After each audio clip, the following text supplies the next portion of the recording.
Hello everyone, I welcome you back to the YouTube channel of Agri Addict। आज का ये session बहुत ही important होने वाला है अगर आप एस्पायर कर रहे हैं 2025 JRF हॉर्टिकल्चर के लिए। आज के सेशन में I will be dealing in very much details the PYQs 2024 और ये PYQs फुल्ली फोकस्ड होने वाला है वेजिटेबल साइंस पर, बिकॉज आई एम श्योर कि आप लोगों ने फ्रूट साइंस के PYQs, जनरल हॉर्टिकल्चर, फ्लोरिकल्चर के PYQs तो हमारे YouTube चैनल पर जरूर चेकआउट कर रखा होगा। कुछ इंपॉर्टेंट इंफॉर्मेशन, उसके बाद हम इस सेशन को शुरू करेंगे। सबसे पहला तो अगर आप चाहते हैं कि आपको सारे PYQs एक जगह पर कंपाइल्ड मिले तो आप डिस्क्रिप्शन में दिए गए गूगल फॉर्म के लिंक को एक बार जरूर फिलअप कर लो। इस गूगल फॉर्म के लिंक को आपको केवल एक ही बार फिलअप करना होगा और उसके बाद आप एक जगह पर इन सारे PYQs को, जो कि बहुत ही डिटेल में डिस्कस किया जाएगा, इसका PDF आपको बड़े आसानी से एक्सेसिबल हो जाएगा। साथ ही साथ अगर आप चाहते हैं कि आप अपने JRF एग्जामिनेशंस की तैयारी को और परफेक्ट बना सकें, then you can also check out the mock test bundle of Agri Addict। So चलिए शुरू करेंगे इस बढ़िया से सेशन को। पूरे जोश को बनाए रखिएगा और मन लगा करके पेन्स और कॉपीज लेकर के बैठिएगा, बिकॉज आप आज बहुत कुछ नया सीखने वाले हो इस सेशन के साथ। So शुरू करेंगे सबसे पहले क्वेश्चन के साथ, and this is a halwa question, because according to me थोड़े बहुत हलवा क्वेश्चंस भी पेपर में होते हैं जो कि आप बिल्कुल सही बना करके आ सकते हो, because there is no kind of a confusion in such type of questions. साथ में पढ़ेंगे और केवल आंसर नहीं जानना है, बल्कि इस क्वेश्चन में रिलेटेड क्रॉप के बारे में हम और एक्स्ट्रा इंफॉर्मेशन को आज के इस क्लास में सीख के जाएंगे, which will definitely help you out in cracking JRF Horticulture 2025. So let us read out the question. Question क्या है? The bitterness in Colocasia corms is due to. And as I said कि ये हलवा question है, तो आप सभी बच्चों को इसका आंसर जरूर पता होगा। The answer is definitely going to be calcium oxalate। तो ये तो हमें समझ में आ गया कि कोलोकेसिया के कॉर्म्स में बिटरनेस का कारण होता है calcium oxalate. Now what else can we learn from this question? तो चलो जल्दी से सीखते हैं। यहां पर एक वर्ड दिख रहा होगा and that is corm, right? अब इसके बारे में सीखने की कोशिश करते हैं कि भाई कॉर्म जो होता है ये कोलोकेसिया के अलावा और कहां पर बनता है। थोड़ा दिमाग पर जोर डालोगे तो तुम्हें कुछ क्रॉप्स तो बड़े आसानी से याद आ जाएंगे कि बिसाइड्स कोलोकेसिया एक हमारा प्यारा सा फ्लावर है ग्लेडियोलस, बहुत ही प्यारा सा फ्लावर है ग्लेडियोलस, इसमें भी कॉर्म बनता है। ग्लेडियोलस के अलावा एक और बड़ा महंगा सा प्लांट है जिसका नाम है saffron, and this also results in the formation of corms.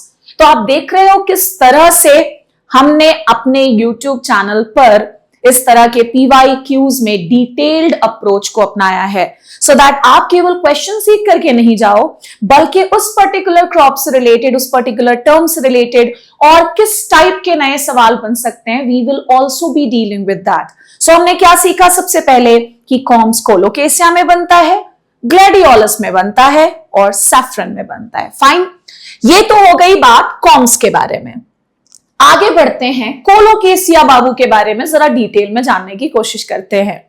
Colocasia is a vegetable which is better known as taro. ये तुम्हें दिख रहा होगा, टारो है ना, तारो नहीं है ये।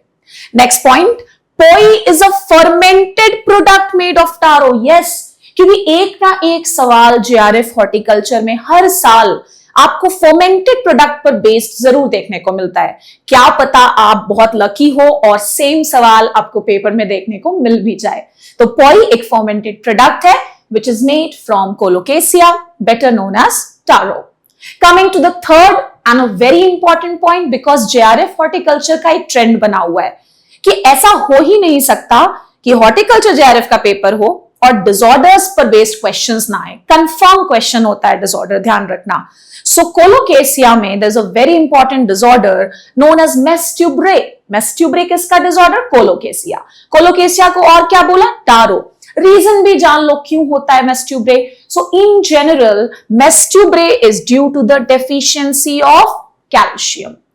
एक साल, I don't remember the exact year, but एक साल एक क्वेश्चन आया था, let me tell it to you, kanji के बारे में पूछा गया था। एंड एज आई सेड कि एक क्वेश्चन फर्मेंटेड प्रोडक्ट पर भी ना एक दो साल के अंदर अंदर पूछा ही जाता है। So kanji is a fermented drink which is very much spiced also. Spiced का मतलब उसमें मसाले भी डलते हैं। किससे बनता है? ब्लैक कैरेट से बनता है। So this was all about the first question of PYQs of 2024 और मैं फिर से रिपीट कर रही हूं, आज का पूरा सेशन वेजिटेबल साइंस के PYQs पर बेस्ड होने वाला है। किसी भी तरह का डाउट हो आप कमेंट में बिल्कुल बताएं, you're most welcome। अगर आप चाह रहे हैं कि मैं किसी स्पेसिफिक टॉपिक को डील करूं then you are most welcome, आप अपना सजेशन जरूर दे सकते हो। Coming to the next question। Next question क्या है? बहुत ही इजी क्वेश्चन है। As I said halwa question है ये सारे। The pungency of onion is due to, कौन नहीं जानता है? हर बच्चा जानता है कि अनियन की पंजेंसी किस केमिकल की वजह से आती है। आई डोंट थिंक कि मुझे ऑप्शंस भी पढ़ने की जरूरत है। The correct answer is allyl propyl disulphide. अब तुम क्या कर सकते हो? तुम मुझे बताओगे कमेंट सेक्शन में कि गार्लिक की पंजेंसी किस वजह से आती है। पंजेंसी इन गार्लिक किसकी वजह से आती है? ये छोटा सा तुम्हारा होमवर्क है, बड़ा ही इजी सा क्वेश्चन दिया है, बट कमेंट करके जरूर बताना। साथ ही साथ एक और छोटा सा होमवर्क दे देती हूं। आप मुझे ये भी बताएंगे कि what is the reason for pungency in chilli. तो इससे क्या होगा कि सारे पंजेंट प्रिंसिपल्स हम इसी क्वेश्चन के साथ कवर कर लेंगे। ये तो हुआ आंसर का बात, और अब हम बढ़ते हैं आगे नेक्स्ट स्लाइड में, जिसमें हम कुछ और इंपॉर्टेंट पॉइंट्स को अनियन के बारे में आज के सेशन में सीख करके जाएंगे। आपने देखा होगा एक क्वेश्चन बहुत कॉमन आता है अनियन में कि बताओ भैया जो बल्ब में येलोइश कलर आपको दिखता है वो किस केमिकल की वजह से होता है। So the yellow colour in onion bulb is due to quercetin. आप लोगों ने पढ़ भी रखा होगा इस पॉइंट के बारे में। अच्छा, नेक्स्ट पॉइंट आपने देखा होगा पिछले ऑप्शन में सिनिग्रिन भी एक ऑप्शन था, दिख रहा है ना। और तो ये हमारा सही आंसर नहीं है, पर हम सिनिग्रिन के बारे में भी एक इंपॉर्टेंट पॉइंट सीख जाते हैं, एंड दैट इज कि सिनिग्रिन किस में प्रेजेंट होता है? In the case of cole crop. तुम्हारे लिए फिर से एक छोटा सा होमवर्क ये कि आप मुझे ये बताओगे कि सिनिग्रिन का क्या कोई लेना देना है किसी इंसेक्ट से in the case of cole crop. इससे क्या होगा? इससे जब आप आंसर ढूंढोगे, आप सही आंसर बताओगे, तो आपका नॉलेज बहुत अपडेट हो जाता है, और फिर सिनिग्रिन से रिलेटेड कोई भी क्वेश्चन आएगा तो आप डेफिनेटली इजिली सॉल्व करके आ पाओगे। अच्छा, जरा सोचो और मुझे बताओ, ऐसा दुनिया में कोई भी इंसान नहीं होगा जिसने कभी प्याज काटा हो और उसके आंखों से नदियां ना बही हो। आंसू तो आने तय हैं। क्यों भाई? बिकॉज प्याज जब हम काटते हैं तो प्याज में एक लैक्राइमैटिक फैक्टर होता है। अब ये क्या होता है लैक्राइमैटिक फैक्टर? लैक्राइमैटिक फैक्टर का मतलब होता है जो आपके आंसू वाले ग्लैंड्स को एक्टिवेट कर देता है। आंखों में हमारे होता है लैक्राइमल ग्लैंड, और लैक्राइमल ग्लैंड से बनता है लैक्राइमैटिक फैक्टर, जिसकी वजह से जब प्याज काटते हैं तो आंसू निकलने लगते हैं। और ये जो लैक्राइमैटिक फैक्टर होता है प्याज में, इसका नाम है 1-प्रोपेनिल सल्फोनिक एसिड। और एक सीक्रेट बताऊं, ये वाला जो क्वेश्चन है ना अनियन से रिलेटेड, ये अभी तक जेआरएफ में नहीं पूछा है, और जो सवाल नहीं पूछे गए हैं आने वाले साल में उसके पूछे जाने के चांसेस बहुत ज्यादा होते हैं। सो इसको याद रख लो। Coming to the last point, and that is anti fungal factor. ये भी बहुत इजी सा पॉइंट है जो प्याज में पाया जाता है, that is catechol. Right, I am sure आप सभी को यहां तक सारी चीजें बहुत ही अच्छे से समझ में आ गई होंगी। फिर से एक हलवा क्वेश्चन लेते हैं। अच्छा, ऐसा नहीं कि सारे क्वेश्चंस ही हलवा होने वाले हैं, बहुत सारे ऐसे क्वेश्चंस भी हैं जो कि काफी अच्छे लेवल के हैं और बहुत कुछ सीखना है सेशन में, तो बने रहोगे सेशन के साथ। नेक्स्ट क्वेश्चन क्या है देखो, the red colour of beet root is due to. लाल कलर जो चुकंदर का होता है वो किस केमिकल की वजह से होता है? तो आई एम श्योर आप सभी को ये चीज क्लियर होगी कि चुकंदर का जो रेड कलर है क्लोरोफिल बी से तो हो नहीं सकता। ज़ैंथोफिल, ज़ैंथो का मतलब ही होता है पीला। ज़ैंथो का मतलब क्या होता है? पीला। और यहां पीलेपन का तो कारण पूछा नहीं है, यहां तो रेड रेड कलर क्यों आ रहा है उसके बारे में पूछा है। कैरोटीन भी नहीं हो सकता, बिकॉज इन जनरल कैरोटीन से ऑरेंजिश कलर मिलता है, ना कि reddish. So definitely the correct answer is going to be anthocyanin. Anthocyanin जामुन में भी होता है, राइट? ब्रिंजल में भी प्रेजेंट होता है एंथोसायानिन, पर्पल ब्रिंजल की बात कर रहे हैं। अब आगे बढ़ते हैं और कुछ नए पॉइंट्स इस पर्टिकुलर बीटरूट के बारे में हम आज के सेशन में सीखने की कोशिश करते हैं। अब देखो यहां पर एक पॉइंट लिखा है द येलो कलर। बहुत बार बीटरूट में येलो कलर के बारे में भी पूछा जाता है, वो किस केमिकल की वजह से आता है? तो यहां पर एक छोटी सी गलती तुम्हें दिख रही होगी, बीटा सायानिन नहीं होगा, प्लीज इसको करेक्ट कर लोगे और लिखोगे betaxanthin, because as I said, क्या सिखाया मैंने, ज़ैंथो का मतलब ही है पीला, तो भाई जहां ज़ैंथो देखे वहां पीला पर ही चिपकाना ना, ध्यान रखना। Next point, beetroot is anemophilous, yes, मतलब बीटरूट में जो पॉलिनेशन होता है वो हमेशा विंड की मदद से होता है। थोड़ा दिमाग पे जोर डालो, तुमने जरूर पढ़ रखा होगा कि ऑल द लीफी वेजिटेबल्स, जैसे you have amaranthus, you have palak, etc etc etc, long list है, all of them are anemophilous. And if they are anemophilous, अगर उन्हें कुछ एजेंट लग रहा है अपने पॉलिनेशन को पूरा करने के लिए, देन डेफिनेटली ऐसे सारे क्रॉप्स कैसे हो जाते हैं, all of them become cross pollinated. So इसको लिख लेंगे, all of them are CP, CP stands for cross pollination, cross pollination. Next point, beetroot के इन्फ्लोरेसेंस को क्या बोलते हैं, स्पाइक। मैं बीटरूट से रिलेटेड जितने भी पॉइंट्स हो सकते हैं ना, सबको मैंने यहां पर लिख रखा है, ध्यान रखना। तो अगर आपने बाय द वे बीटरूट पढ़ा नहीं है अभी तक, तो इस सेशन के बहाने तुम्हारा बीटरूट बहुत ही बढ़िया तरीके से रिवाइज हो जाएगा। Now coming to the varieties part, पहली variety DDR। Now what is this DDR? DDR stands for Detroit dark red, Detroit dark red. दूसरी वैरायटी क्या है, क्रिम्सन ग्लोब। तीसरी वैरायटी क्या है, अर्ली वंडर, अर्ली वंडर। अब जैसा कि मैंने सेशन की शुरुआत में ही कहा था कि डिसऑर्डर पर based questions are normally asked in your JRF papers. तो बीटरूट में one such disorder is zoning. So zoning is a disorder of beetroot. दो ही तरीके तो होते हैं पूछने के, ध्यान रखना। या तो पूछे कि डिसऑर्डर किसमें होता, या फिर पूछे कि क्यों होता भाई, तो हमें तो दोनों पढ़ लेना है। जोनिंग बीटरूट में होता है, क्यों होता है, वार्म वेदर की वजह से, खत्म हो गया काम हमारा, हमने डिसऑर्डर तक पढ़ लिया, right. Now coming to the next question. Next question बहुत बड़ा सा है, तो आराम से चैन से पढ़ेंगे इस पर्टिकुलर क्वेश्चन को। उससे पहले मैं तुम्हें इस सवाल का बेसिक कॉन्सेप्ट समझा दूं। इस सवाल में सेल्फ इनकम्पैटिबिलिटी पर बेस्ड क्वेश्चन है।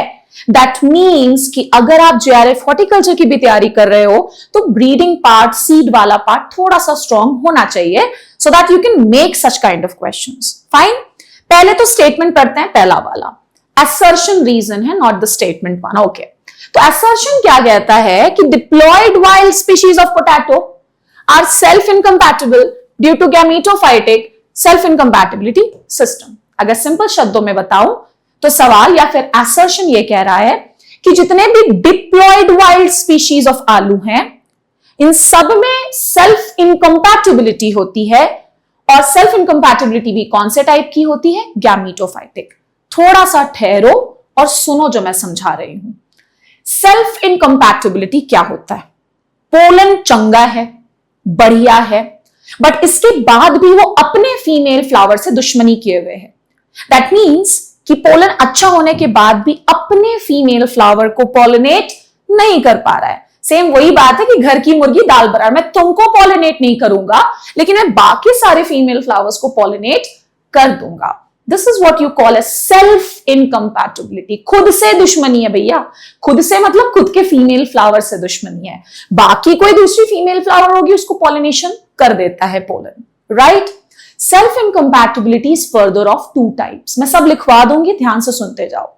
Gametophytic, sporophytic. क्या क्या बोला मैंने, gametophytic, sporophytic. And let me tell you the examples of gametophytic self incompatibility। यहां पर इस स्लाइड में इतना स्पेस नहीं है तो मैं नहीं लिख रही हूं, दूसरे स्लाइड में लिख दूंगी। आंखें बंद करो, याद करने की कोशिश करो।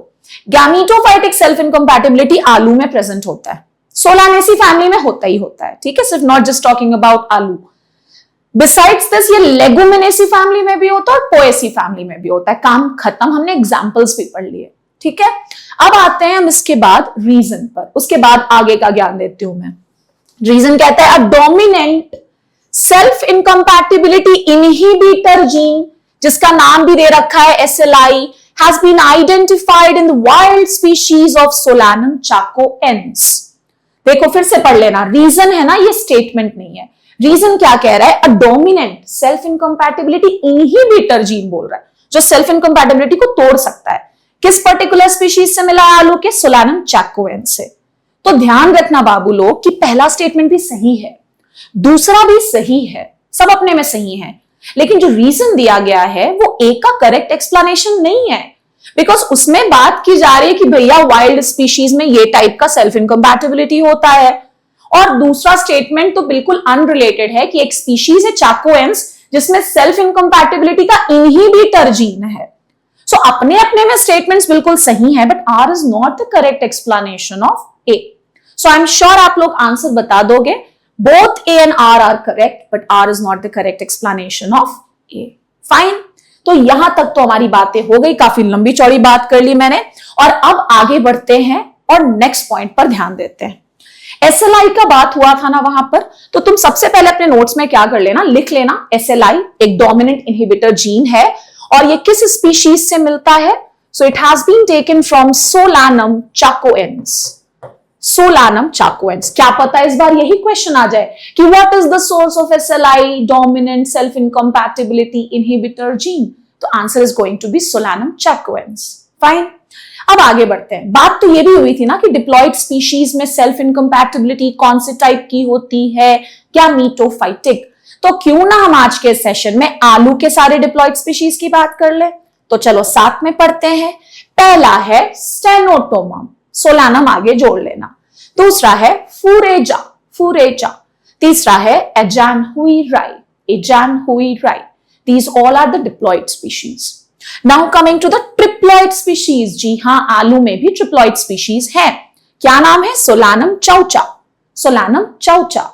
Next we have pentaploid species, a very favorite question, remember this, Solanum curtilobum. Spelling में BI है, बाकी वो BUM होना चाहिए, कर्टिलोबम।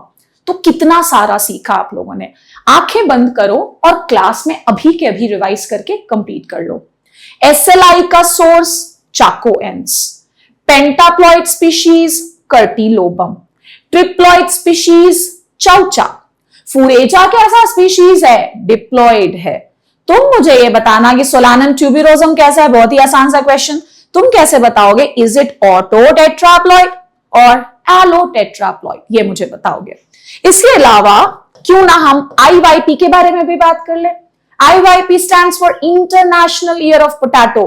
कौन सा साल था? 2008, 2008। तो इस तरह से अपनी तैयारी को आप परफेक्ट बना सकते हो, और प्लीज कमेंट में जरूर बताना कि did you like the session और not, and what else can we provide through our online YouTube channel to you people. अच्छा, यहां जो क्वेश्चन है ना वो आपको क्लियरली नहीं दिख रहा होगा, बट घबराइए नहीं। मैं क्या करूंगी, बड़ा इजी सा क्वेश्चन है ना। एक कॉलम में क्रॉप का नाम दिया है, बगल वाले कॉलम में उसका साइंटिफिक नाम दिया है, तो मैं तुम्हारे लिए लिख देती हूं यहां पर। सबसे पहला दिया हुआ है सोड बीन, दूसरा क्रॉप दिया है ईवी गर्ड, मैं ईवी लिख रही हूं शॉर्ट में। नेक्स्ट है काउपी, ठीक है भाई, और लास्ट है स्नेक गर्ड। तुम भी शॉर्ट में ऐसे बढ़िया तरीके से लिख लो, ठीक है। सोड बीन का साइंटिफिक नाम इज कैनावेलिया। मैं स्पीशीज नहीं लिख रही हूं, सिर्फ मैं जीनस नेम लिख रही हूं, कैनावेलिया। ईवी गर्ड का पूरा नाम कॉक्सीनिया इंडिका, लिख जरूर लेना, बिकॉज लास्ट मिनट में एग्जाम से पहले रिवाइज करने में तुमको बहुत हेल्प करेगा ये चीज। Next we have cowpea. Cowpea का साइंटिफिक नेम पता है क्या होता है? ये तो आसान सा है, विग्ना अंगिकुलाटा, विग्ना अंगिकुलाटा, अंगिकुलाटा। स्नेक गर्ड का साइंटिफिक नाम क्या है? ट्राइकोजैंथिस, ट्राइकोजैंथिस एंग्विना, एंग्विना। ठीक है, तो फटाफट इसको लिख लो। नहीं लिखने का मन करे तो छोड़ दो। तुम नेक्स्ट जो स्लाइड में मैंने मेंशन कर रखा है ना, इन्हीं चीजों से रिलेटेड इंपॉर्टेंट पॉइंट्स, उसको जरूर लिख लेना। चलो, तो ईवी गर्ड के बारे में भी मैंने यहां पर कुछ इंपॉर्टेंट पॉइंट्स को लिख रखा है। जैसे ईवी गर्ड का साइज ही बताता है कि वो बहुत छोटू सा होता है, इसीलिए उसको लिटिल गर्ड कहा जाता है। ये डायोएशियस नेचर का होता है, परवल भी डायोएशियस होता है, right. Asparagus is also dioecious, right. तो ऐसे तुम रिलेट कर लो कि ivy gourd dioecious, pointed gourd dioecious, asparagus dioecious. Next कुछ वैरायटीज की बात कर लेते हैं। वैसे भी गिने चुने वैरायटीज होते हैं कुंदरू के केस में। IK5, IK35, Sulabh. Sulabh is a very famous variety of ivy gourd. कभी कभार ऐसा भी क्वेश्चन आ जाता है कि बताओ सुलभ नाम की वैरायटी कुंदरू की कहां से निकाली गई। Kundru is basically ivy gourd, Hindi term for ivy gourd. So Sulabh was a variety released from KAU now what is this KAU? कुछ लोगों को बड़ा नया लगेगा, केरला एग्रीकल्चरल यूनिवर्सिटी। क्योंकि पिछले क्वेश्चन में ईवी गर्ड था तो मैंने सोचा क्यों ना ईवी गर्ड को शॉर्ट में बढ़िया तरीके से मैं रिवाइज करवा दूं, और मैंने करवा दिया। Next coming to cowpea. Cowpea की भी कुछ इंपॉर्टेंट वैरायटीज मैंने यहां पर लिख रखी हैं। पहला है अर्का गरिमा, साथ में बोलो अर्का गरिमा, और दूसरा है पूसा कोमल, पूसा कोमल। सोड बीन तो मैंने वैरायटीज में लिख नहीं रखी। स्नेक गर्ड की एक वैरायटी लिख रखी है। क्या होता है ना कि स्नेक गर्ड जैसा क्रॉप जो होता है वो छूट जाता है, और वैरायटीज तो दूर की ही बात है। एक वैरायटी याद रख लो because it's a mutant variety and that's PKM1। PKM1 तुम्हारे लिए फिर से एक छोटा सा होमवर्क कि तुम मुझे ये बताओगे कि PKM नाम की वैरायटी कहां से रिलीज होती है। ठीक है, छोटा सा होमवर्क है और इसको जरूर से मुझे बताना। Now coming to the next question, which of the following vine cutting method is widely followed for pointed gourd propagation? इनमें से कौन सा वाइन कटिंग मेथड जो होता है पॉइंटेड गोर्ड में वो मोस्ट कॉमनली यूज्ड है तो ये चारों के चारों प्रोपगेशन के methods in the case of pointed gourd. Remember that. लाची, moist lump, ring method, straight vine method. So the correct answer for this question is ring method, most commonly used है।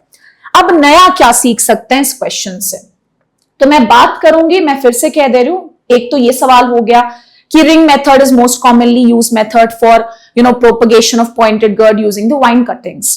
लेकिन इसके साथ साथ एक और बहुत इंपॉर्टेंट मेथड है लाची मेथड। उसके बारे में आज के सेशन में थोड़े से पॉइंट्स एक्स्ट्रा सीखेंगे। ठीक है, उससे पहले पॉइंटेड गोर्ड के बारे में कुछ important points. Pointed gourd is perennial, asparagus भी पेरेनियल होता है और डायोइशियस होता है। पॉइंटेड गोर्ड इज डायोइशियस, मैंने पहले ही बता दिया। कुछ इंपॉर्टेंट वैरायटीज हैं लाइक स्वर्ण अलौकिक, स्वर्ण रेखा, होती और भी वैरायटीज हैं but I have just mentioned 2। अब जैसा कि मैंने कहा बिकॉज क्वेश्चन हमारा पॉइंटेड गोर्ड के प्रोपगेशन पर बेस्ड था, राइट?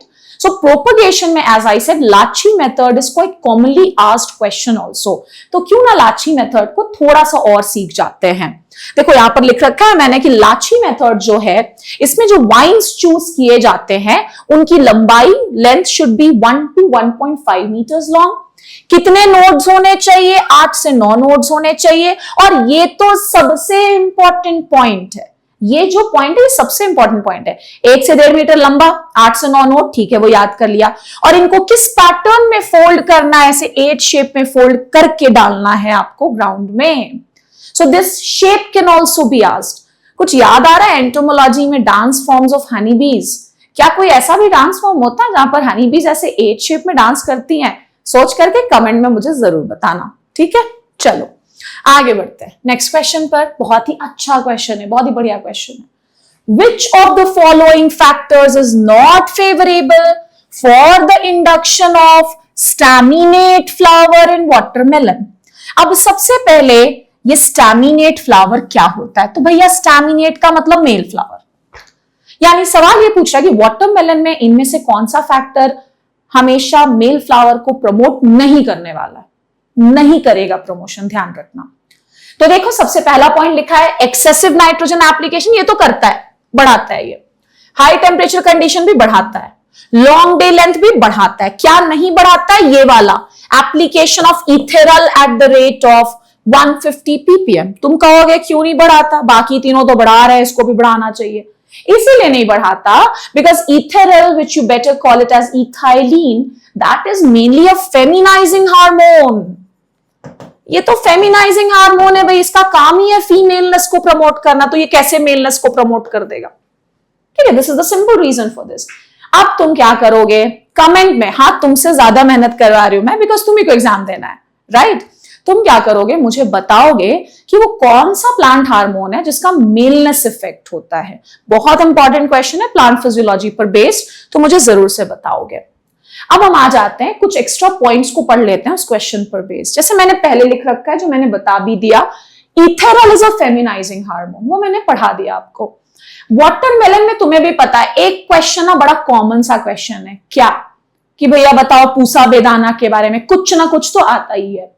So watermelon में we will be talking about the triploid and the seedless varieties of watermelon. कौन सी वैरायटी है? पूसा बेदाना, सारे बच्चे जानते हैं। पूसा बेदाना is a cross between tetra 2 into Pusa Russell जहां पर ध्यान रखना कि tetra 2 is 4x tetraploid and Pusa Russell is 2x। इन दोनों को क्रॉस करके हम आज की क्लास में भी चेक करते हैं कि क्या ट्रिप्लॉइड मिलेगा कि झूठा बात है ये। 4x अगर आप ले रहे हैं फीमेल को तो ये जो गैमीट बनाएगी वो 2x होगा, और मेल अगर डिप्लॉइड है तो ये कैसा गैमीट बनाएगा x। ये दोनों जब फ्यूज हो जाएंगे तो क्या मिलेगा, 3x ही तो मिलेगा। तो सच ही तो बात है, पूसा बेदाना is triploid also and it is seedless also. हमने क्रॉस भी सीख लिया। एक और बड़ी फेमस वैरायटी है वाटरमेलन की, दुर्गापुर केसर। दुर्गापुर केसर का जो फ्लैश होता है वो किस कलर का होता है, it is yellow fleshed. Now coming to the next variety and that's Durgapur Meetha. Durgapur Meetha. After this we have one other very very important point. Watermelon में जो स्किन कलर होता है, जो छिलके का कलर होता है, और जो फ्लैश कलर होता है, जो गूदे का कलर होता है, जिसको पल्प भी कह सकते हो, that is controlled by polygenes.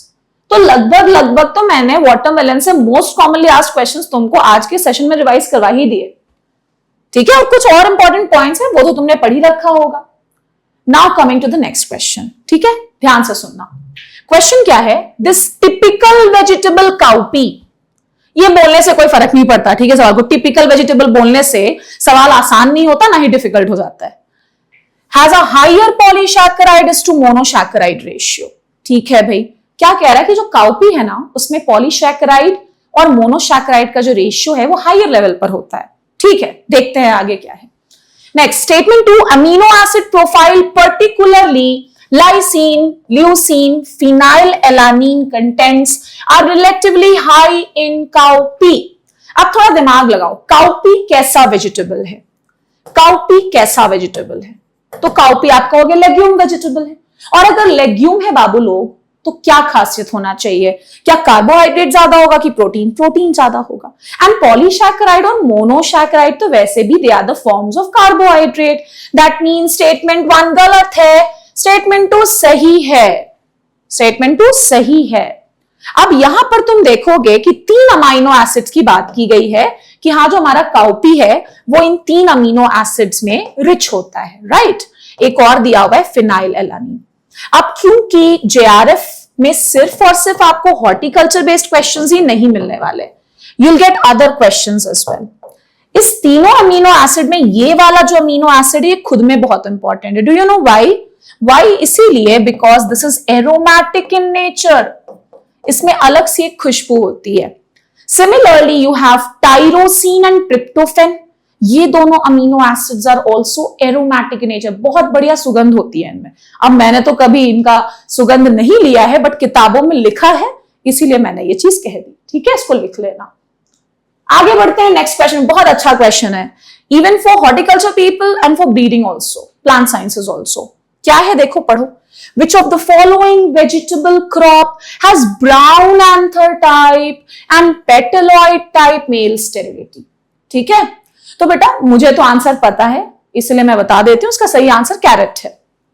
Carat में ही होता है ब्राउन एंथर एंड पेटलॉइड। लेकिन क्योंकि हम ये सेशन को ही ऐसा बनाए हैं कि आपको सिर्फ उस क्वेश्चन का नॉलेज नहीं मिले, आपको उस क्वेश्चन पे रिलेटेड जो भी क्रॉप्स हैं, जो भी बाकी सारे ऑप्शंस है, उससे भी आप कुछ नया सीख के जाओ। So I will let you know a very interesting fact and that's marigold. Marigold is a flower. Yes, मुझे पता है कि मैं वेजिटेबल का पीवाईक्यू ले रही हूं, but it is related to this particular question. Marigold जो कि गेंदा है, मैरीगोल्ड में भी 2 टाइप के मेल स्टेरिलिटी पाए जाते हैं and it can be an important question for the year 2025। One is apetalous and the other is double flowered। क्या पता तुम्हारा ये सवाल तुम्हें 2025 में देखने को मिले और तुम्हें मजा आ जाए पेपर को देखे। वाह यार, निशात मैम ने तो पढ़ाया था और सेम टू सेम सवाल आ भी गया। ठीक है, तो मैरीगोल्ड का लिख लो, फिर और कुछ पॉइंट्स को सीखते हैं। देखो रेडिश में भी है ना, रेडिश में 2 टाइप है, ओगूरा कोसाना, ऐसे याद रख लेना। हमने एक तो गाजर में सीखा, एक मैरीगोल्ड में सीखा, एक रेडिश में भी सीखा। अब अनियन को भी मैंने यहां पर उठा करके डाल दिया क्योंकि अनियन था ऑप्शन में। ठीक है, अनियन में क्या ढूंढा गया? CGMS खोजा गया। ठीक, किन्होंने खोजा? Jones and Davis in the year 1944। Onion में मैंने क्या किया, तुम्हारे लिए मैंने मेल स्टेराइल लाइन्स के नाम को भी यहीं पर डाल दिया है। वन इज अर्का लालिमा एंड द अदर इज अर्का कीर्तिमान। अर्का गरिमा किसकी वैरायटी थी? दिमाग पे जोर डालो, काउपी की थी। पूसा कोमल किसकी थी? काउपी की थी। अर्का कीर्तिमान प्याज की है, अर्का लालिमा प्याज की है। हॉर्टिकल्चर वाले होकर के वैरायटी से तो बैर नहीं ले सकते, बिकॉज क्वेश्चंस तो आने ही आने हैं। ये दोनों के दोनों कैसे हैं? मेल स्टेराइल लाइन्स हैं। तो ये कुछ इंपॉर्टेंट पॉइंट्स थे जो हमने सीख लिए। अब ये भी बड़ा आराम सा क्वेश्चन है, आप आसानी से ना एलिमिनेट करके बना सकते हो। क्वेश्चन क्या है देखो, Which of the following is not a true indicator of the fruit ripening stage of watermelon? इनमें से कौन सा पॉइंट वाटरमेलन के राइपनिंग को सही दर्शाता नहीं है? मतलब वाटरमेलन की राइपनिंग को अगर पहचानना है तो किस पॉइंट को यूज नहीं किया जाता है? सिंपल सी चीज है, ठीक है। पहला है विदरिंग। विदरिंग का मतलब सूखना होता है। Withering of the tendril near the place of the fruit attachment, ये तो है ही भाई, वाटरमेलन कुकुरबिट है तो टेंड्रिल का विदरिंग तो देखा ही जाता है for identification of the maturity stage. Change of the ground spot colour of the fruit होता है। तुम लोग मुझे बताना कि ये जो चेंज ऑफ ग्राउंड स्पॉट लिखा है ना, एक्चुअली कौन से कलर में बदल जाता है ग्राउंड स्पॉट जब वाटरमेलन राइपन हो जाता है, ये बताओगे मुझे। डल थड sound on thumping the fruit. Thumping मतलब ऐसे नॉक करके चेक करना, जैसे जैक फ्रूट में भी किया जाता है, तो ये भी करते हैं यूज। क्या नहीं करते हैं यार? वेरी ऑब्वियस, कोई भी बता देगा। Change in fruit shape. Fruit shape में चेंज से थोड़ी ना वाटरमेलन में राइपनिंग को पता किया जाता है। अच्छा, वाटरमेलन में रिलेटेड जितनी भी चीजें थी ना, मैंने वहां पर डिस्कस कर दी हैं, ध्यान रख। ये बहुत अच्छा क्वेश्चन है एंड मैं वादा करती हूं कि आप बहुत कुछ अच्छा सीख के जाओगे, तो बने रहोगे सेशन के साथ। देखो क्या लिखा है। The following statements about onion are given below. प्याज के बारे में कुछ इंपॉर्टेंट पॉइंट्स दिए गए हैं नीचे। पहला statement, temperature is comparatively more important for bulb formation. नहीं, कंपैरेटिवली बोल रहा है। अगर सिर्फ लिखा होता temperature is important for bulb formation तो तुम कहते हैं हाँ बिल्कुल, लेकिन यहां पर कंपैरेटिवली बोला है, मतलब किसी एक दूसरे फैक्टर से कंपेयर करके कहा जा रहा है। तो अगर कंपेयर करेंगे तो टेम्परेचर उतना इंपॉर्टेंट नहीं है, तो क्या इंपॉर्टेंट है थोड़ा सोचो और कमेंट करके बताओगे मुझे, ठीक है। Next, photo period is more important for flowering. Flowering या फिर सीड फॉर्मेशन, ये भी गलत है। फोटो पीरियड उतना इंपॉर्टेंट नहीं होता है फ्लावरिंग के लिए। फ्लावरिंग या सीड प्रोडक्शन के लिए temperature is more important rather than photo period. तुम लोग समझ रहे हो ना मैं क्या कह रही हूं? अगर फ्लावरिंग के लिए बोला जाए कि फोटो पीरियड और टेम्परेचर में से ज्यादा इंपॉर्टेंट कौन है, तो always temperature is more important, ठीक है। मतलब पहले दोनों स्टेटमेंट्स गलत हो गए। Long day onion varieties do not bulb under short day condition, सही तो है भैया, वो लॉन्ग डे वैरायटी है तो वो क्यों बल्ब बनाएगा शॉर्ट डे कंडीशंस में, तो ये सही स्टेटमेंट है। Next, the genetic constitution of the male sterility maintainer. Maintainer याद आया? ए लाइन, बी लाइन की आर लाइन, बी लाइन। उसका जीनोटाइप तुम्हें दे रखा है N small M S small M S. Actually लिखने का तरीका ये सही है, तो ये भी सही है, ठीक है। तुम बोलोगे मैम तुमने तो पहचान लिया, हम कैसे पहचानेंगे? तो ये तो हो गया ना क्वेश्चन में, तुम्हें बी लाइन का पता चल गया। तुम क्या करो, तुम ए लाइन का भी लिख लो यहां पर जीनोटाइप, ताकि तुम पेपर में आइडेंटिफाई कर सको।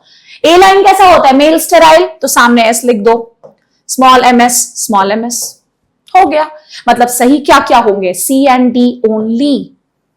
आई होप तुम्हें समझ में आ गया होगा, ठीक। चलो नेक्स्ट क्वेश्चन पर आते हैं। What is the family of rhubarb? बहुत इजी सा क्वेश्चन है। रूबार क्या है? It's a type of leafy vegetable, ठीक है। Apiaceae, Euphorbiaceae, Convolvulaceae, Polygonaceae. पहले तो तुम्हें सही आंसर बता देती हूं, पॉलीगोनेसी।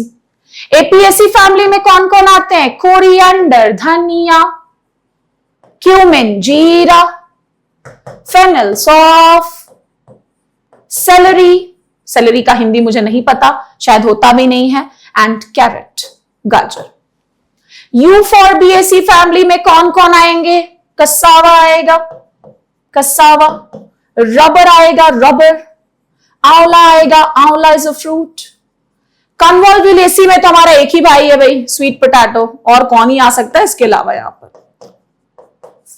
तो देखो ऐसे पढ़ना है तुम्हें, और फैमिली वाला क्वेश्चन तो एक आना ही है, साइंटिफिक नाम वाला क्वेश्चन एक आना ही है, डिसऑर्डर वाला क्वेश्चन एक आएगा ही आएगा, पॉलिनेशन वाला क्वेश्चन एक आएगा ही आएगा, ठीक है।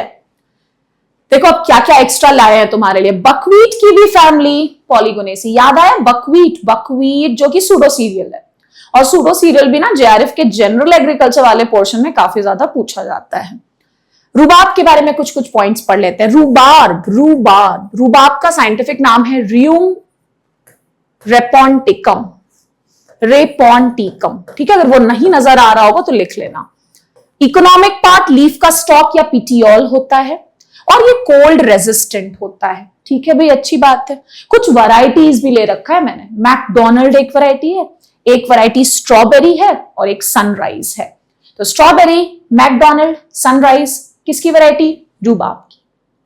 नेक्स्ट क्वेश्चन पर आते हैं। अगेन फिर से तुम्हें शायद नजर नहीं आएगा तो मैं लिख रही हूं बगल में। क्वेश्चन क्या है मैं बता देती हूं। एक्चुअली एक कॉलम में क्रॉप का नाम है, बगल वाले कॉलम में डिसऑर्डर का नाम दे रखा है। पहले वाले कॉलम में बीन लिखा है, दूसरा वाला क्रॉप जो लिखा है वो है कैबेज, नेक्स्ट सेलरी दे रखा है, एंड लास्ट वाला लेट्यूस दे रखा है। Lettuce is also a leafy vegetable. मैं सही आंसर को ना मैच करके यहीं पर लिख दे रही हूं, ठीक है। बीन में कौन सा डिसऑर्डर होता है? So it is hypocotyl necrosis, hypocotyl necrosis. Cabbage में कौन सा डिसऑर्डर होता है? Internal tip burn, internal tip burn, जिसको इंटरनल ब्राउनिंग भी बोलते हैं। सेलरी में कौन सा डिसऑर्डर होता है? सेलरी में होता है ब्लैक हार्ट। ब्लैक हार्ट नाम का डिसऑर्डर आलू में भी होता है। लेट्यूस में कौन सा डिसऑर्डर होता है? Tip burn. Tip burn is also disorder of rice. Black heart is a disorder of aloo also, tip burn is a disorder of rice also. हालांकि वहां पर रीजन अलग है, यहां रीजन अलग होता है। अब देखोगे मैंने बहुत सारे पॉइंट्स यहां पर लिख रखे हैं। पहला, black heart in celery is due to calcium deficiency, जबकि आलू में ब्लैक हार्ट का कारण पुअर वेंटिलेशन, यही तो पढ़ते हो। लेट्यूस में tip burn is due to the deficiency of calcium, manganese and boron. जरा मेरी मदद करना, मुझे पता नहीं है राइस में टिप बर्न क्यों होता है, ये कमेंट में जरूर बता के जाना। Russet spotting is also a disorder of lettuce due to ethylene injury. Lettuce में एक और डिसऑर्डर का नाम भी बता दिया तुम्हें, रसेट स्पॉटिंग, किसकी वजह से होता है? Ethylene injury. और दिमाग पर जोर डालो, एक फ्लावर पड़े होगे कार्नेशन, कार्नेशन में भी एक डिसऑर्डर होता है जो कि इथाइलिन इंजुरी की वजह से होता है। क्या सोचोगे और कहां पर बताना है? कमेंट में बताना है, ठीक है। Next, hypocotyl necrosis is due to low calcium content in beans. Hypocotyl necrosis को हाइपोकोटाइल क्रैकिंग भी कहा जाता है। Internal tip burn is a disorder of cabbage, जो कि मैंने बता दिया। इंटरनल टिप बर्न को और क्या बोलते? इंटरनल ब्राउनिंग बोलते। हो गया खत्म। Next, what is the somatic chromosome number of elephant foot yam? Elephant foot yam, ध्यान रखना क्या होता है इसमें प्रॉब्लम? एक्रिडिटी एक बहुत बड़ा प्रॉब्लम है। क्यों होती है एक्रिडिटी? Calcium oxalate. ये वही कैल्शियम ऑक्सालेट है जो उधर कोलोकेसिया में कड़वापन ला रहा था। So let me tell you, इसका सही आंसर 26 है। रटने वाला मगिंग अप वाला क्वेश्चन है, याद रख लेना, ठीक है। And it is deployed also. Next, हाँ मैंने एलिफेंट फूट याम के बारे में भी कुछ पॉइंट्स यहां पर जोड़ रखे हैं, पढ़ते हैं साथ में। एलिफेंट फूट याम को सूरन कहते हैं। सूरन बहुत सारे भारत के हिस्सों में सूरन कहा जाता है, इसके अलावा जिमी कंदा भी कहते हैं इसको। एक्रिडिटी, एज आई सेड, एक्रिडिटी क्या होता है भाई? ज्यादा खा लो ना, बड़ी अच्छी बन गई सब्जी, खूब सारा खा लिया तो जीभ खुजला रहा है, गला भी खुजला रहा है। अब जीभ को कैसे खुजलाओगे तुम? तो ये बहुत बड़ा प्रॉब्लम है, जिसकी वजह से बहुत लोग खाना पसंद ही नहीं करते एलिफेंट फूट याम को। एक्रिडिटी का कारण होता है calcium oxalate. Few of the acrid free varieties, भैया करेंगे क्या एग्रीकल्चर वाले? यही तो करना है। कहीं पर अगर कोई दिक्कत है तो उसको सुधारो ना। अगर कोई सब्जी नहीं खा पा रहा है आदमी due to some kind of a problem, तो इसको इंप्रूव करो। तो हमने बनाई एक्रिड फ्री वैरायटी, मतलब आई मीन टू से मैंने नहीं बनाया, एग्रीकल्चर साइंटिस्ट ने बनाया, Gajendra and Santragachi. Non acrid non slimy variety भी है। आई डोंट नो आप में से कितने लोगों ने ऑब्जर्व किया है, जो जिमी कांदा होता है ना, सूरन जो होता है, इसमें थोड़ा सा ना चिपचिपापन, लसलसापन, जब ये कुक हो जाता है ना तो हल्का सा लसलसापन, चिपचिपापन होता है। तो non acrid non slimy variety भी है एक, श्री अथीरा, याद रखोगे इसको, श्री अथीरा। नेक्स्ट, ये भी बहुत जल्दी से कर लेते हैं बिकॉज याद रखने वाले क्वेश्चंस हैं। विच of the following is not a round fruited variety of brinjal? यहीं पर लोचा हो गया, बिकॉज इस क्वेश्चन में एक से ज्यादा आंसर सही है। नॉट अ राउंड फ्रूटेड, कौन सा इसमें से राउंड फ्रूटेड नहीं है? तो बाबू अर्का शिरीष लॉन्ग फ्रूटेड है, मतलब ये भी सही आंसर है। पूसा भैरव लॉन्ग फ्रूटेड है, लंबा रहता है इसका फ्रूट। पंजाब सदाबहार में भी लॉन्ग फ्रूटेड है, मतलब 3 आंसर सही हैं इसके। Only variety which is round in shape for this question is Pant Rituraj, rest all are long fruited. ठीक है, अब आगे और बात करते हैं, क्यों ना हम सारे के सारे राउंड वैरायटीज ऑफ ब्रिंजल को यहां पर एनलिस्ट कर लें। सारे तो मैं नहीं कहूंगी, बट मैक्सिमम को मैंने यहां पर एनलिस्ट करने की कोशिश की है। मंजरी गोटा, हिसार श्यामल, MDU1, पूसा उपकार, पूसा हाइब्रिड 6। व्हाइट ब्रिंजल का भी एक वैरायटी है KKM1, क्योंकि अभी तक नहीं आया है तो तुम्हारे लिए इंपॉर्टेंट है। बाई कलर्ड वैरायटी कौन सी है? वैशाली, वैशाली, ध्यान रखना। Next, which of the following variety of chilli is suitable for colour extraction? Colour extraction के लिए कौन सी वैरायटी सुटेबल है? अर्का अबीर, KTPL 91, CH3, पंजाब लाल। फिर से लोचा, लोचा ये है कि इसमें एक से ज्यादा आंसर सही है। अर्का अबीर भी कलर एक्सट्रैक्शन के लिए सूटेबल है, and Punjab Lal is also suitable for colour extraction. Colour extraction से याद आता है कि कलर का कारण क्या होता है? चिली में कैप्सैंथिन, कैप्सैंथिन। और चिली में पंजेंसी को मेजर करने का तरीका क्या कहलाता है? याद करो, SHU, SHU, याद आया? चलो आगे बढ़ते हैं इसके बाद नेक्स्ट क्वेश्चन की ओर।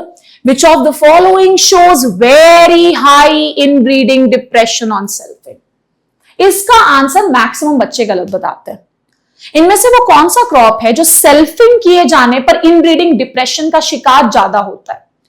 तो भैया ऐसा क्रॉप जिसका नेचर क्रॉस पॉलिनेशन करने का, वो बेचारा क्रॉस पॉलिनेटेड था, उसको जबरदस्ती तुमने सेल्फिंग करा दी, तो उस बेचारे को तो इनब्रीडिंग डिप्रेशन होगा ही ना। अब मान लो मैं राइट हैंडेड हूं, मुझे जबरदस्ती ये राइट हैंड को तोड़वा करके किसी ने कहा कि लेफ्ट हैंड से लिखो, तो मैं डिप्रेशन में चले जाऊंगी, बोलूंगी कैसे पास करूंगी, मुझे तो लिखना ही नहीं आता है लेफ्ट हैंड से। Similar is the case with cross pollinated crops. Higher is the amount of cross pollination, more will that crop face the problem of inbreeding depression. And that is why इन चारों crop में से highly cross pollinated crop का example क्या है? सोचो, एक तो प्याज बहुत ज्यादा क्रॉस पॉलिनेशन करता है in the case of vegetables, besides that गाजर। इसीलिए अनियन और कैरेट ही shows the maximum amounts of inbreeding depression in the case of vegetables. So the correct answer is going to be carrot. Next question पर आते हैं। A kitchen garden stats का question है। A kitchen garden is having 20 variety, मतलब total number of events कितने हैं? 20 है। And out of these 4 are leafy vegetables. इन 20 में से 4 लीफी वेजिटेबल्स है। Calculate the probability of getting a leafy vegetable. Probability किसका निकालना है? लीफी वेजिटेबल का। मतलब लीफी वेजिटेबल का मिलना हमारे लिए फेवरेबल इवेंट है।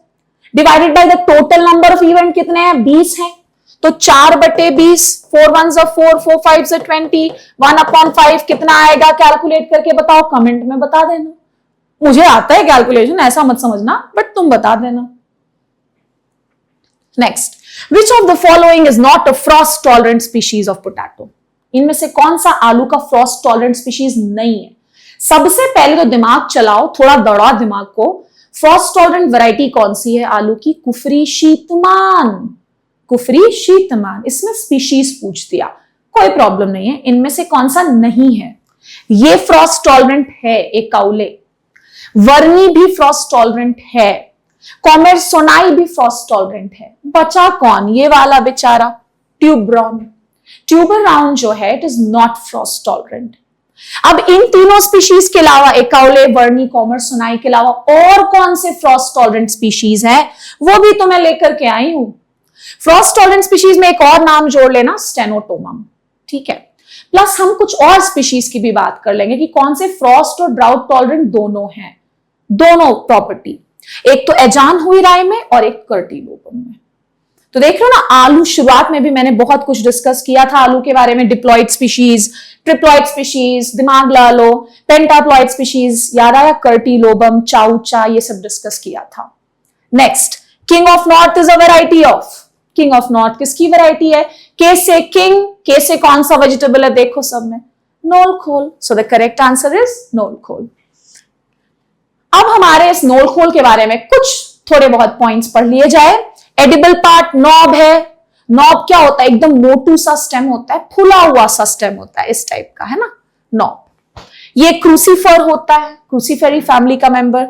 कुछ और वैरायटीज है, purple Vienna, white Vienna, purple speck, सब लिख रखा है. और एक तो सवाल पूछ ही लिया था, king of north. Next question, match the following. तो फिर से मुझे लिखना पड़ेगा, तुम भी मेरे साथ लिख लो. इस क्वेश्चन में क्या किए हैं, डिजीज का नाम दे रखा है एक कॉलम में. पहला डिजीज पर्पल ब्लॉच, दूसरा है ब्लैक रॉट, तीसरा है एंथ्रैक्नोज, और लास्ट वाला दिया है पीएम. पीएम मतलब पाउडरी मिल्ड्यू, पाउडरी मिल्ड्यू. और बगल में तुम्हारे सही क्रॉप के साथ मैच करना. बहुत इजी सा क्वेश्चन है. पर्पल ब्लॉच क्योंकि ऑप्शन में अनियन नहीं है, गार्लिक मार्क करेंगे. ब्लैक रॉट कॉलीफ्लावर का बैक्टीरियल डिजीज है, caused by Xanthomonas. Anthracnose chilli की बीमारी है. And powdery mildew is the major disease of matar, pea का मेजर डिजीज है. Purple blotch Alternaria porri, black rot Xanthomonas bacteria, anthracnose Colletotrichum, powdery mildew Erysiphe पॉलीगोनाई.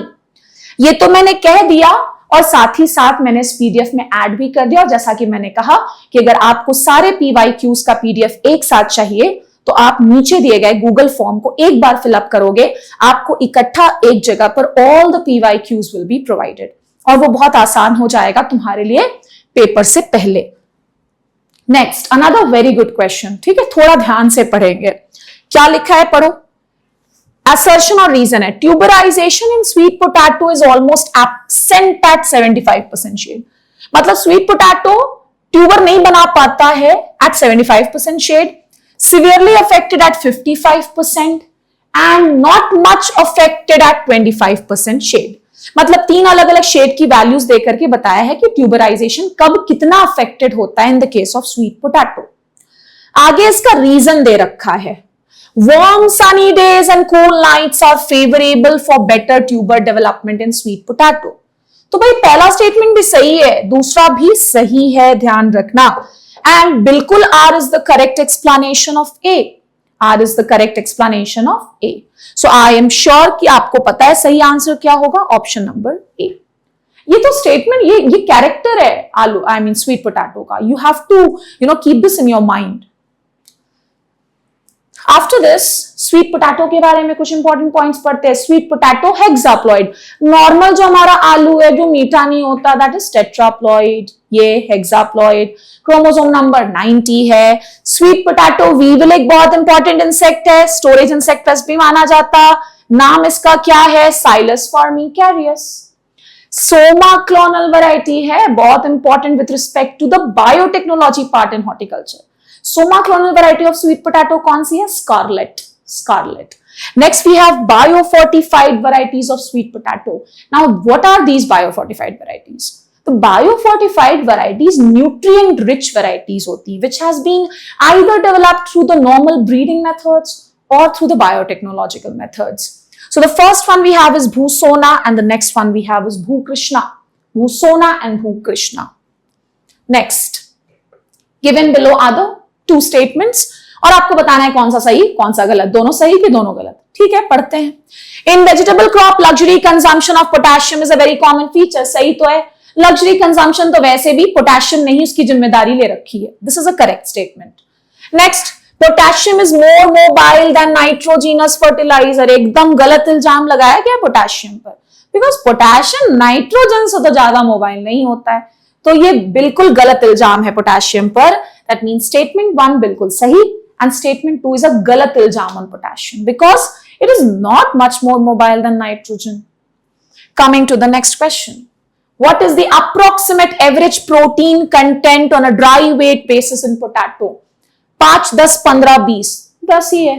Answer 10 है. Because आलू इतना मोटू है, मतलब उसमें स्टार्च है, प्रोटीन उसमें कम है. प्रोटीन कम है, कितना है, 10%. Okay, protein percentage in potato 10% होता है. वो आंसर में आपको पता चल गया. हमने पता है आलू में ना प्रोटीन रिच पोटैटो डेवलपमेंट करने की कोशिश की, बिकॉज आलू क्या मजेदार सब्जी है, वो तो तुम्हें पता ही है। कुछ समझ नहीं आया तो आलू खा लेते हैं।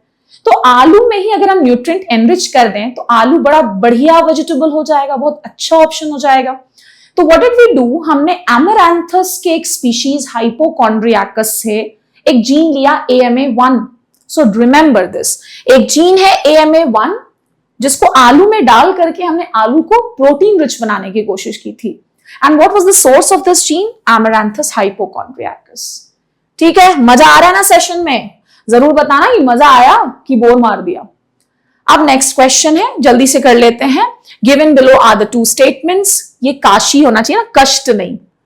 Kashi Bhairav is a F1 hybrid variety of brinjal, एकदम गलत, झूठी बात है ना, इस पर भरोसा मत करना। Statement 2, Sheetla Jyoti is F1 hybrid variety of watermelon, अरे ये भी गलत है। मतलब दोनों झूठे स्टेटमेंट्स हैं, मतलब both of the statements are false. तो सही क्या है, उसी के लिए तो हम आए हैं आज, तो सही बात करते हैं। काशी भैरव ब्रिंजल की नहीं है, ओकरा की है।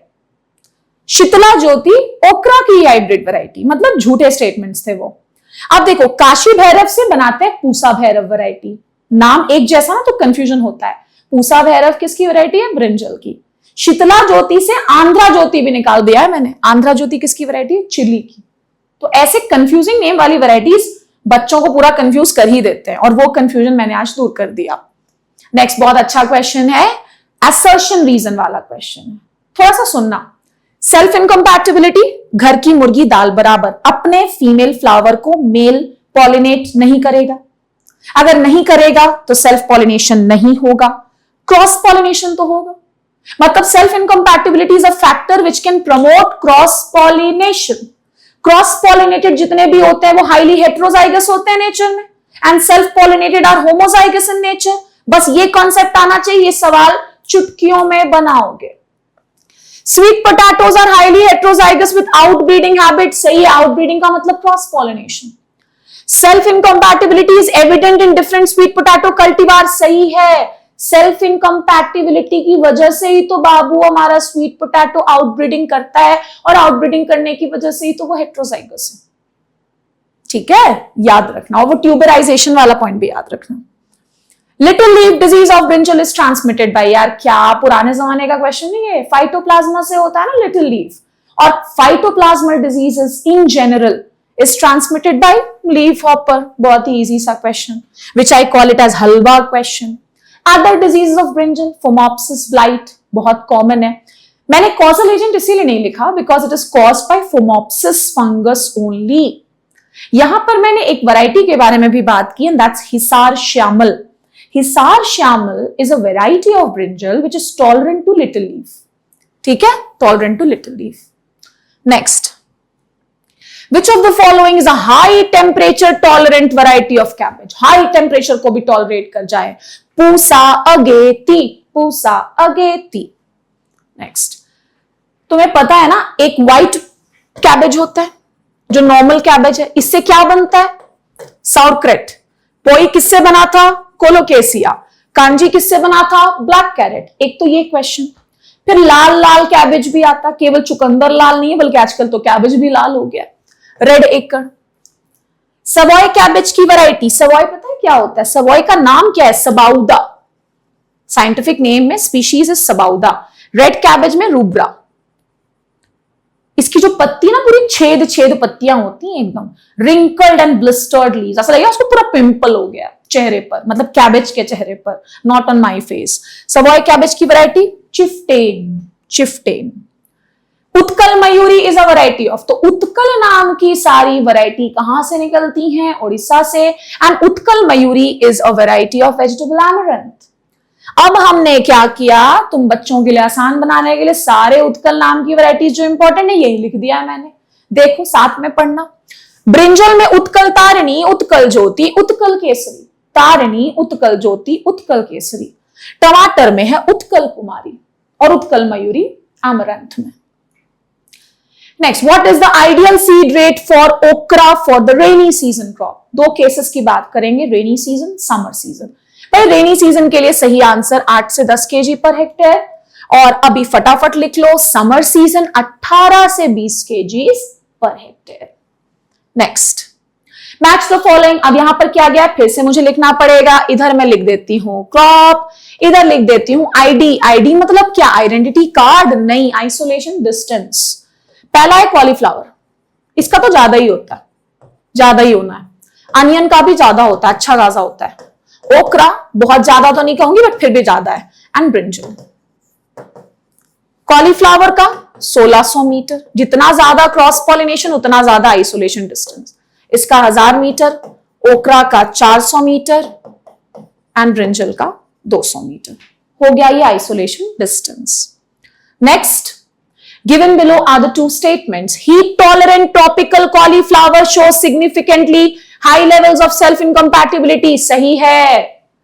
यूरोपियन एनुअल और स्नोबॉल टाइप कॉलीफ्लावर में एक वैरायटी है, are basically self compatible in nature. ये भी आई थिंक सही ही है, ये भी सही है। ठीक है, एक बार देख लेना।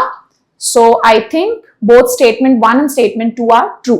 फिर भी अगर तुम्हें लग रहा है कि किसी क्वेश्चन में मैंने हड़बड़ी में गलत बोला है तो वो भी कमेंट करके बता देना, so that we can improve on the question. Fine, okay. Next, snowball group के बारे में देखो क्या लिखा है, सेल्फ ब्लांच्ड।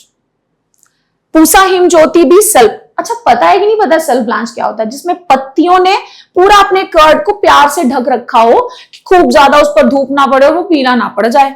ऐसी वैरायटीज को सेल्फ ब्लांच्ड बोलते हैं। Snowball group is a self blanched variety. मैं थोड़ा फास्ट इसीलिए ले रही हूं बिकॉज मुझे लग रहा है कि मेरे कैमरे की बैटरी खत्म होने वाली है और उससे पहले मुझे खत्म करना है सेशन को। सो पूसा हिमज्योति भी सेल्फ ब्लांच्ड और पूसा दीपाली भी सेल्फ ब्लांच्ड है। मतलब सबने घूंघट डाल रखे हैं। कौन कौन घूंघट डाल के रखता है कॉलीफ्लावर में, एक तो पूसा दीपाली, पूसा हिमज्योति, स्नोबॉल, याद रखना। Next, what is the edible portion of cauliflower. कुछ बोलने की जरूरत ही नहीं है, सभी को पता है भाई क्या आंसर होगा, modified inflorescence. Next, the following statements are given for brinjal. कौन कौन से सही स्टेटमेंट्स हैं। Pigmented purple coloured brinjal contains more vitamin C than green, सही है। कॉपर एंड पॉलीफेनॉल ऑक्सीडेज, बड़ा इंपॉर्टेंट है। Activity are highest in purple colour fruit, सही है भाई। इसीलिए तो ब्रिंजल में क्या होता है, browning browning browning. Iron and catalase are lowest in green brinjal, but तुम झूठ बोल रहे हो। Bitterness of fruit is due to the presence of solasodine, तुम सही बोल रहे हो। मतलब सही क्या क्या है, ए बी डी। तो कैसा लगा आज का सेशन, आई एम श्योर मजा आया होगा। अगर अच्छा लगा है सेशन तो प्लीज कमेंट अच्छे अच्छे करना, बताना कि आपको सेशन कैसा लगा है। और अगर चाहते हो कि मैं कोई और टॉपिक भी डील करूं then you are most welcome. जितने सारे इंपॉर्टेंट पॉइंट्स मैंने बताए हैं रिगार्डिंग द गूगल फॉर्म, हमारा बढ़िया मॉक टेस्ट बंडल है जो आप ले सकते हैं और अपनी तैयारी को और परफेक्ट बना सकते हैं। That was all for today's session. Thank you so much.